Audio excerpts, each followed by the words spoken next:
Béni soit le Seigneur, bienvenue à toutes et à tous. Nous saluons nos frères et sœurs, peut-être s'il y a des frères et sœurs de passage. Nous sommes heureux d'être ensemble dans la présence de Dieu. Et j'entendais jeudi la prière d'un frère qui disait ceci: nous voulons nous réjouir avec ceux qui se réjouissent et nous voulons aussi pleurer avec ceux qui pleurent. Et je crois que ce qui fait la force de l'Église, c'est cette communion des frères et des sœurs. On continue à penser à nos frères et sœurs qui passent par le deuil. On pense à Sarani, à Mathieu, on pense à Somari et David, et bien sûr toute leur famille. Que le Seigneur continue de les fortifier, de les consoler dans ces moments difficiles. On veut penser aussi à notre sœur Jacqueline et Gaëtan, ainsi que leurs enfants, Mathieu, Sarani, Nicolas, et on veut penser aussi à Thérèse, à Loïc, qui sont aussi éprouvés. Notre sœur Jacqueline et notre sœur Thérèse ont perdu leur maman. Et donc l'inhumation se fera cette semaine. Le vendredi, David donnera plus d'informations tout à l'heure. Mais nous croyons que notre Dieu, c'est le Dieu de toute consolation. C'est pour ça qu'on se plaît de nous approcher de Dieu. J'aime ce passage qui est fort, qui dit ceci, que le nom de l'Éternel est une tour forte. Le juste s'y réfugie et se trouve en sûreté, et on prie afin que le Seigneur vienne soutenir et consoler tous nos bien-aimés dans ces moments difficiles. Que la grâce, mes frères et sœurs, vous soit pleinement donnée en abondance, parce que nous croyons que Dieu est près de ceux qui ont le cœur brisé. Le thème de mon message ce matin, c'est l'Église, une unité. Nous abordons depuis quelque temps une série sur l'Église. Nous avons vu l'Église, une vision, l'Église, une croissance. Et ce matin, j'aimerais voir avec vous l'Église, une unité. Et pour cela, je vous propose un texte dans 1 Corinthiens, au chapitre 1er et le verset 10. 1 Corinthiens au chapitre 1er et le verset 10. L'apôtre Paul dit « Je vous exhorte, frères », et sans tordre le sens des Écritures, on peut dire frères et sœurs, par le nom de notre Seigneur Jésus-Christ, à tenir tous un même langage et à ne point avoir de division parmi vous, mais à être parfaitement unis dans un même esprit et dans un même sentiment. Mercredi, nous avons chanté un chant que la famille avait choisi, et ce chant dit « Tous unis dans l'esprit et tous unis en Jésus ». Et la première strophe dit « Nous prions que bientôt ce qui divise ne soit plus, et le monde saura que nous sommes chrétiens par l'amour dont nos actes sont empreints. » Une Église en bonne santé, c'est une Église qui est unie. Une Église qui va se développer, une Église où on va pouvoir s'épanouir. On ne peut pas faire autrement que d'avoir une Église unie. Et je crois que nous sommes tous les uns et les autres, et on aura l'occasion de parler de cela, nous sommes tous les uns et les autres artisans de l'unité dans l'Église. Alors lorsqu'on parle de l'unité, on vient premièrement à dire à chaque fois que l'unité, c'est la volonté de Dieu. La Bible nous dit ceci, que le Père est Dieu, que Jésus, le Fils, est Dieu, que le Saint-Esprit est Dieu.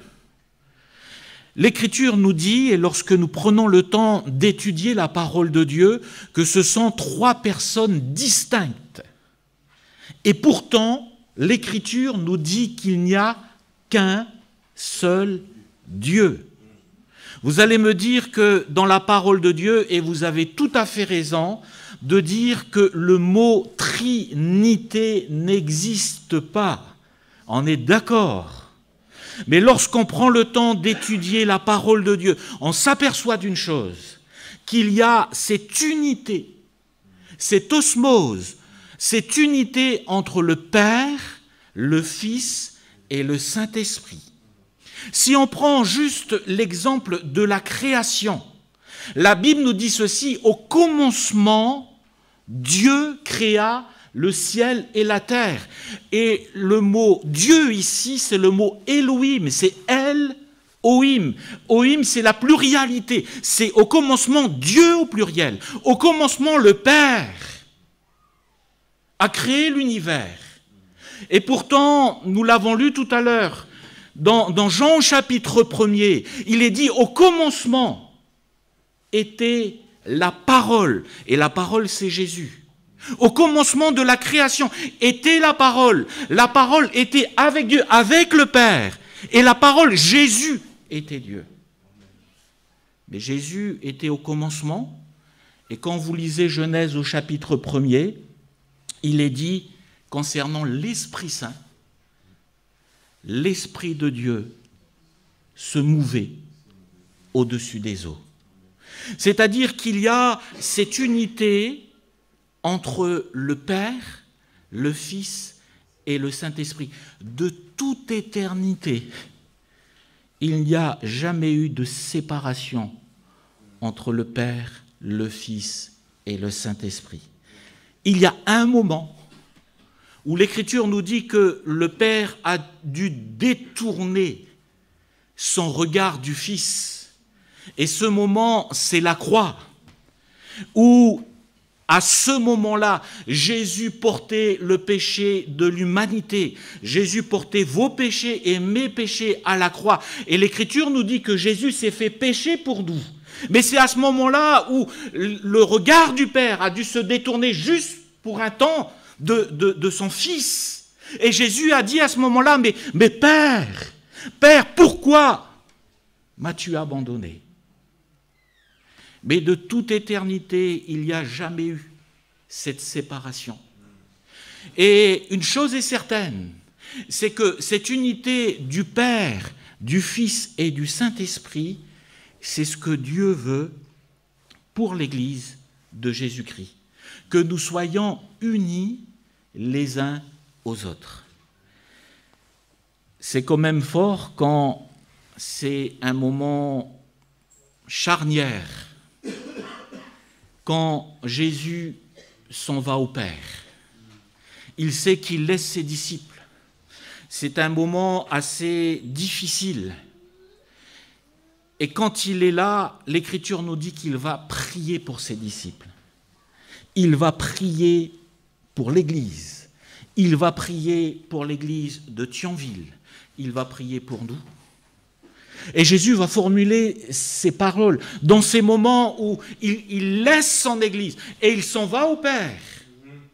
À ce moment-là, Jésus aurait pu dire, et il fait cette prière de Jean 17, la prière sacerdotale, il aurait pu dire, Seigneur, je te prie afin que tu leur donnes la puissance du Saint-Esprit. Et nous avons besoin de cette puissance.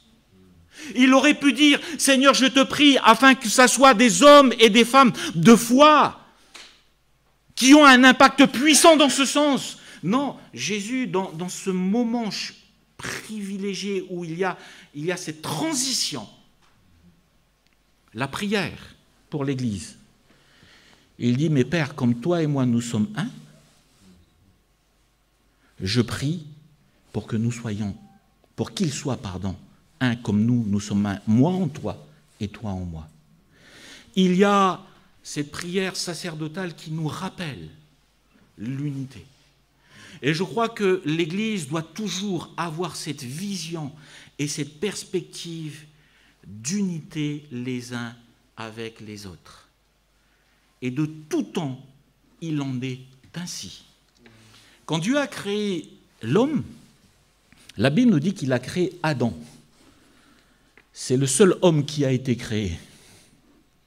Et quand Dieu a créé Adam, il l'a créé seul. Et Dieu arrive à cette conclusion en disant « Il n'est pas bon que l'homme soit seul. Il n'est pas bon que Jean-Christophe soit seul. » C'est pour ça que Laurence est arrivé. Il n'est pas bon que l'homme soit seul. Et quand, bien sûr, il est question ici du couple, il est question du mariage, mais en dehors de cet aspect, le Seigneur souligne le fait d'être ensemble, parce que unis, c'est être ensemble. Il n'est pas bon que l'homme soit seul, et à partir de là, il va créer Ève.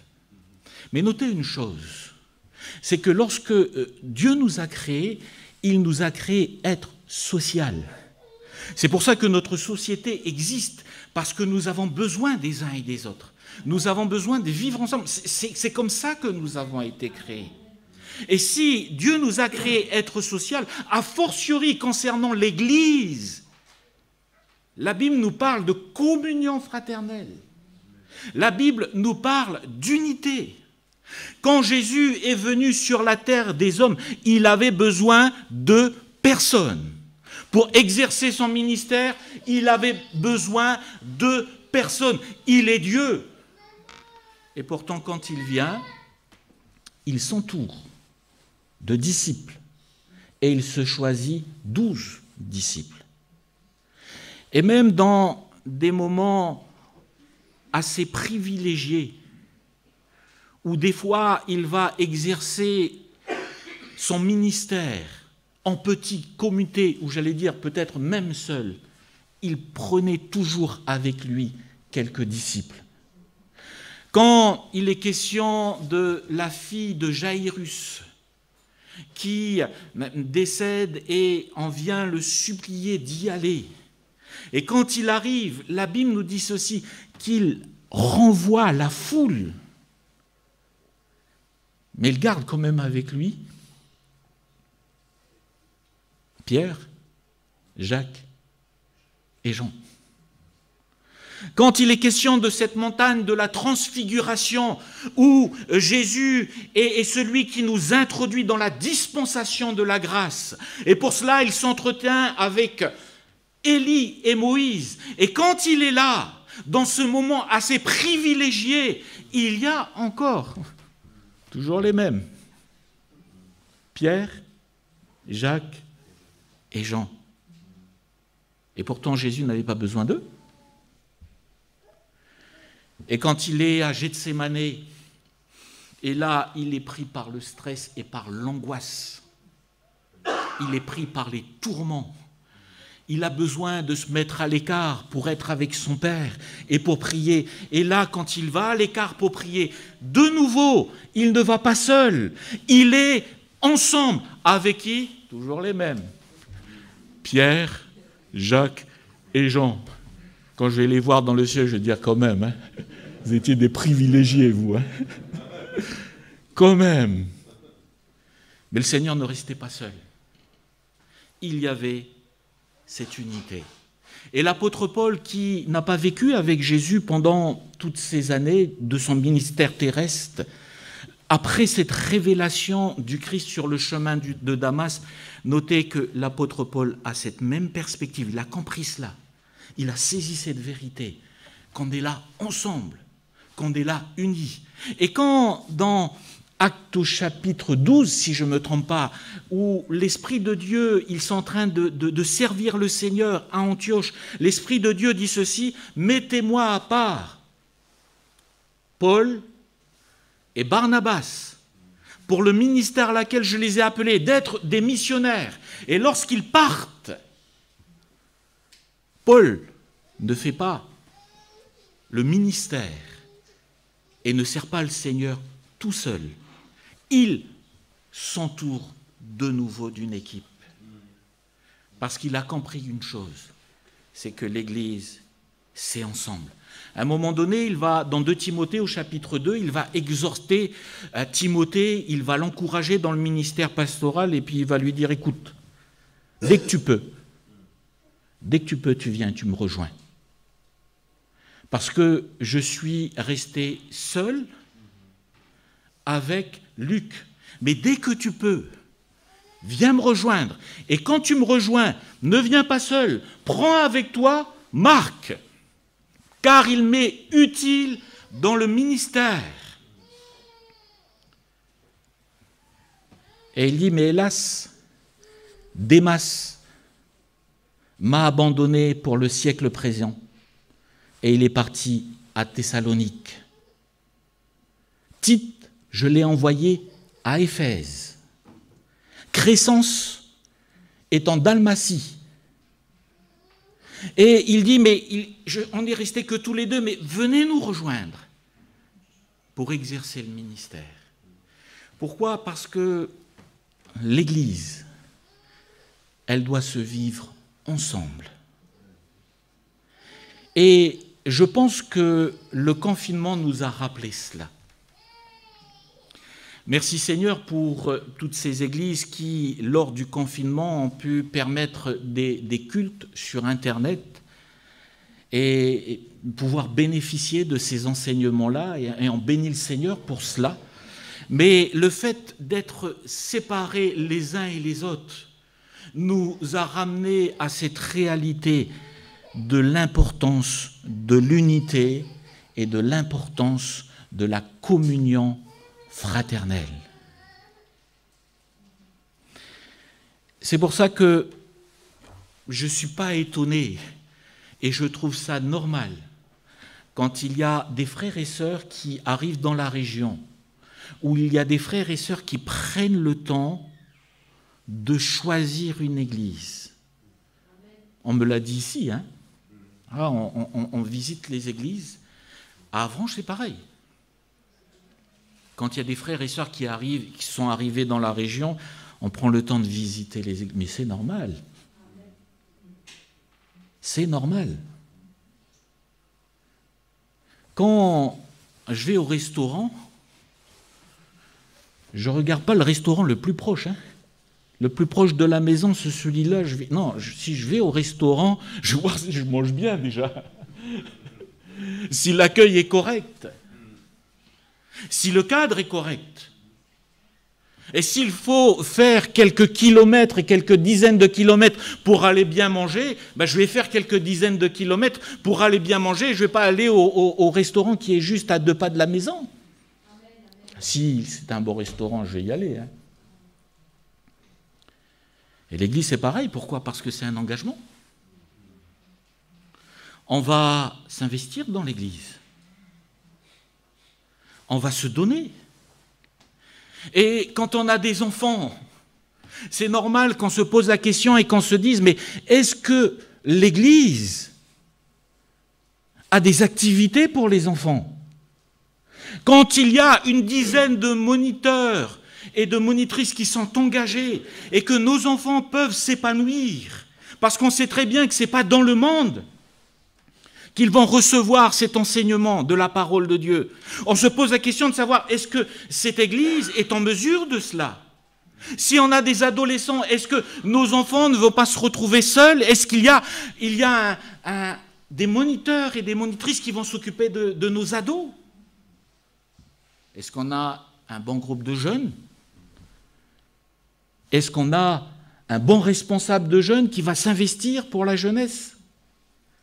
Est-ce qu'on a un groupe de jeunes actifs ? Et est-ce qu'on a un bon responsable de jeunes actifs ? Est-ce que l'Église est accueillante ? Parce qu'on va vivre ensemble. Et on a besoin de cela. Ah, c'est un peu bizarre, je suis en train de parler de notre Église, là. Alléluia, merci Seigneur pour notre Église. Mais c'est tout à fait normal de se poser la question. Parce que c'est là qu'on va vivre. C'est là qu'on va partager ces moments. C'est là où on va s'investir pour l'œuvre de Dieu. C'est là où on va être engagés les uns et les autres. Et c'est pour cela que nous avons besoin, je comprends les frères et sœurs. Prenez le temps. Je connais mon église locale. On est d'accord, hein? L'Église ne sera jamais parfaite. À cause de moi, hélas. Mais elle ne sera jamais parfaite. Mais on veut travailler ensemble. On veut s'unir ensemble. Et c'est pour cela que l'Écriture nous montre qu'une Église en bonne santé, c'est une Église qui sera unie. Les frères et sœurs seront unis les uns et les autres. Notez une chose, c'est que lorsqu'on parle de l'Église, on s'aperçoit que la définition de l'Église a évolué avec les siècles. Aujourd'hui, si on pose la question de ce qu'est la définition de l'Église, aujourd'hui, communément, on va dire l'Église, c'est un bâtiment. Pour les premiers chrétiens, l'Église, c'était des personnes. Et pour nous, avec l'éclairage de la parole de Dieu, on va dire l'Église, ce n'est pas le bâtiment, l'Église, c'est des personnes. Mais avant que ce terme soit devenu un terme religieux ou entre guillemets spirituel, le mot Église, c'était un mot profane qui vient du grec ecclésia, qui veut dire tout simplement assemblée. Mais quand Jésus dit ceci, je bâtirai mon Église, à l'origine, ce mot était profane. C'est-à-dire que le mot Église, c'était une assemblée plénière chez les Grecs qui gérait et qui traitait tout ce qui concerne des sujets publics, la fonction publique. Et c'était une assemblée qui était amenée à gérer tous ces sujets, c'est ecclétoi. Mais quand Jésus dit ceci, je bâtirai mon Église, il dit, je bâtirai mon assemblée. Amen.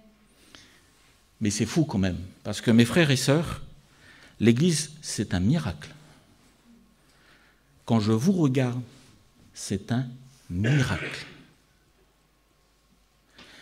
Et pour que l'Église existe aujourd'hui, l'Église locale, parce qu'on peut parler de l'Église universelle, mais pour que l'Église locale existe, il ne peut avoir que l'action du Saint-Esprit, parce que c'est un miracle.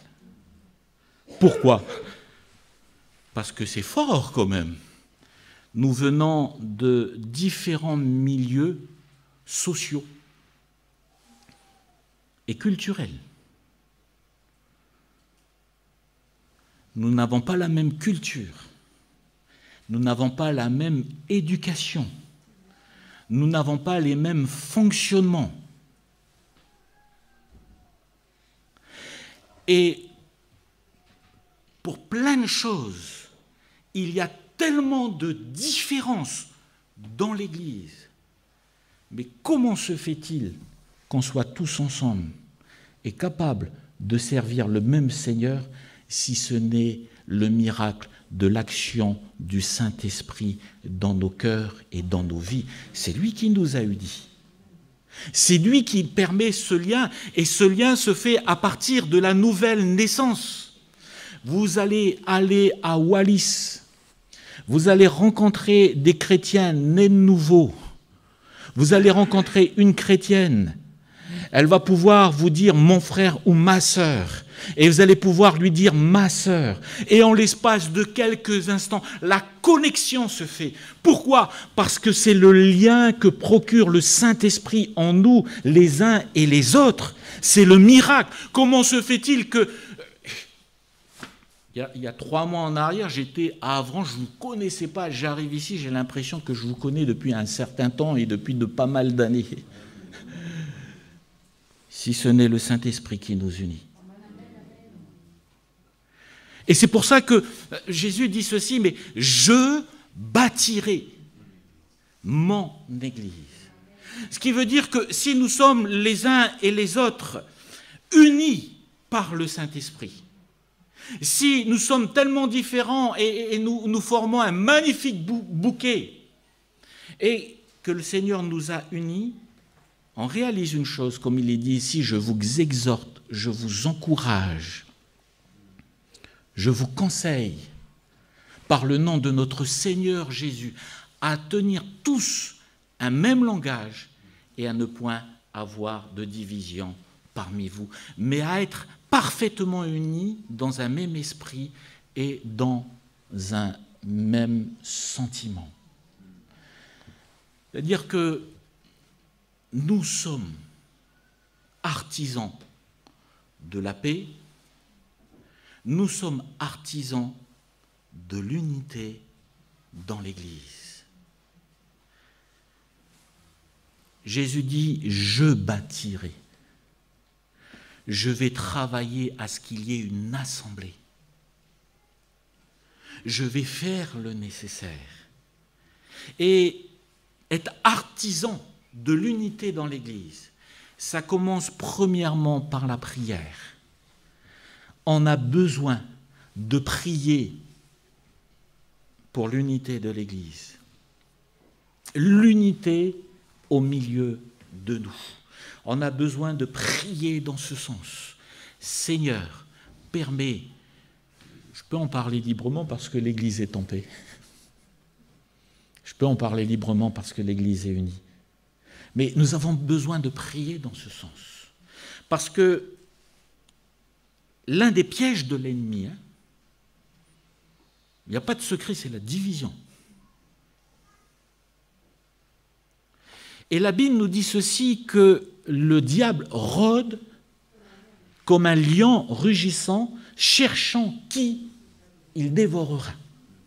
Et je crois que c'est extrêmement important pour nous de veiller à cela, de veiller à cette unité dans l'Église. Pourquoi ? Parce que le diable rôde. Le diable est là pour diviser.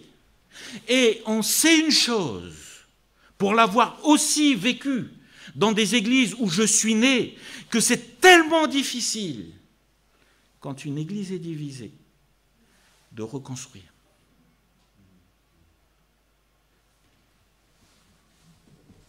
C'est tellement difficile à une âme de venir dans l'Église et se donner au Seigneur.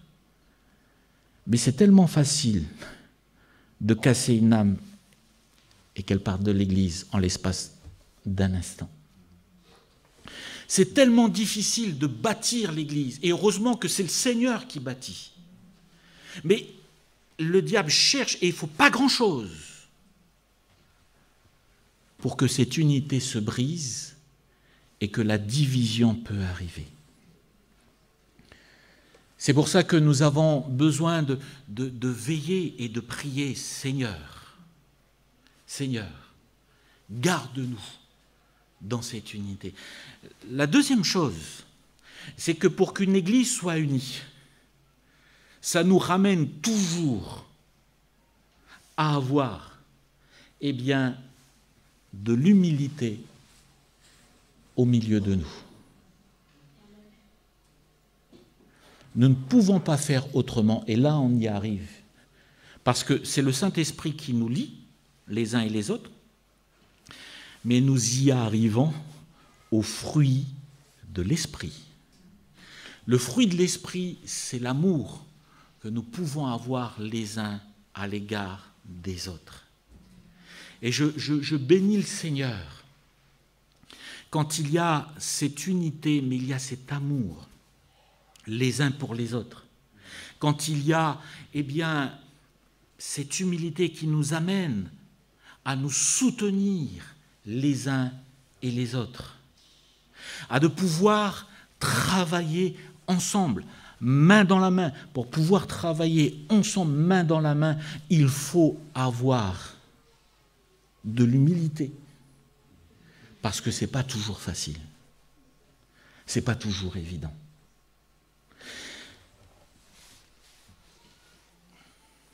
Comment dire cela ?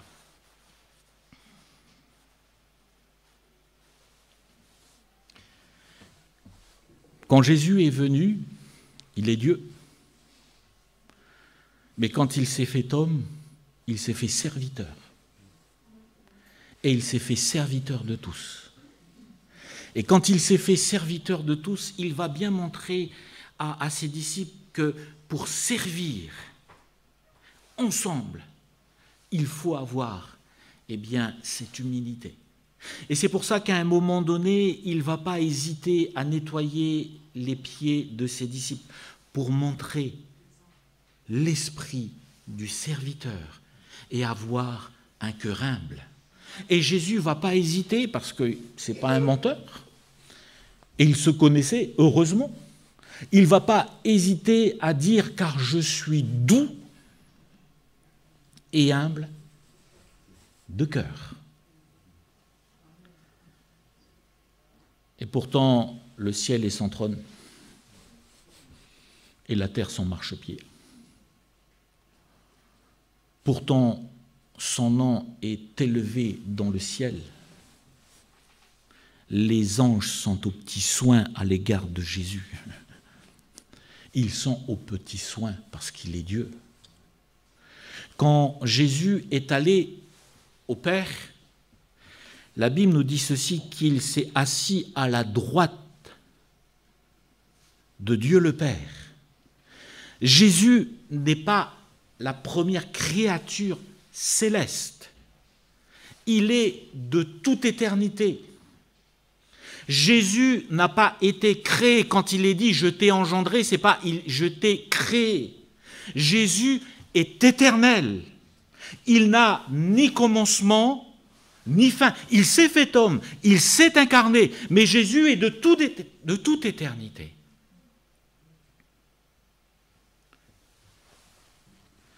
Ce n'est pas la première créature céleste. Ce n'est pas un ange au-dessus des anges.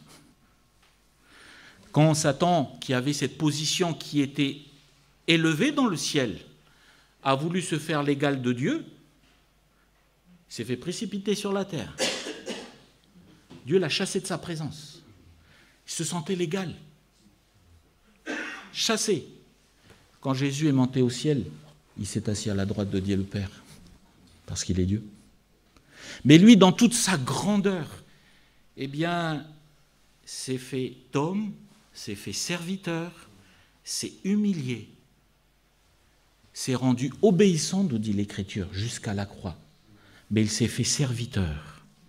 Et il y avait dans le cœur du Seigneur cette humilité à tel point qu'il dit ceci, « Je suis venu faire non pas ma volonté, mais la volonté du Père. » Et une église qui va être une église unie, c'est une église qui a cette humilité de se soumettre, nous soumettre les uns et les autres, pour pouvoir, bien sûr, aller de l'avant. Et quand il y a cette perspective-là,